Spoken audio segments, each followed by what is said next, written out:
आत्मा की खोज, अनंत शक्ति, आनंद और शांति। ईश्वरीय भक्ति के लिए जुड़े रहें हमारे चैनल से। आपका अपना चैनल गुरु अशोक तिवारी। लाइक और सब्सक्राइब करना ना भूलें। धन्यवाद। जय माता की, जय परशुराम। श्री गणेशाय नमः। प्रिय बंधुओं, जब किसी शिष्य से गुरु रूठ जाते हैं तो ऐसा कहा जाता है कि उस शिष्य से सभी देव शक्तियाँ रूठ जाती हैं। तो ऐसा क्यों होता है, इसके ऊपर हमें विचार अवश्य ही करना चाहिए। तो बंधुओं, गुरु जब किसी शिष्य को गुरु मंत्र देते हैं तो क्या होता है कि गुरु सबसे पहले ओम का उच्चारण करते हैं और इसी ओम में समस्त देव शक्तियाँ विराजमान रहती हैं। इस ब्रह्मांड में जितनी भी देव शक्तियाँ विराजमान हैं, वे सभी शक्तियाँ उस ओम में भी विराजमान हैं और उन सभी शक्तियों को साक्षी करके गुरुदेव अपने शिष्य को वह गुरु मंत्र देते हैं।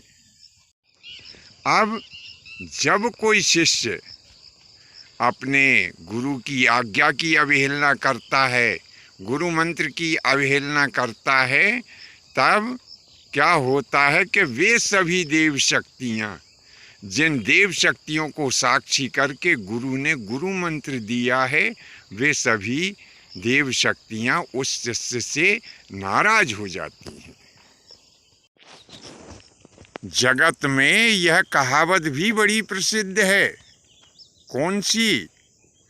कि यदि ईश्वर रूठ जाए तो कोई चिंता की बात नहीं है, क्योंकि रूठे हुए ईश्वर यानी भगवान को गुरुजी मना लेंगे। लेकिन यदि किसी शिष्य से गुरु रूठ जाए तो फिर कोई भी देव शक्तियाँ तुम्हारे ऊपर अनुकूल नहीं रहेंगी, क्योंकि गुरु के रूठने मात्र से ही यह समस्त देव शक्तियाँ शिष्य से रूठ जाती हैं।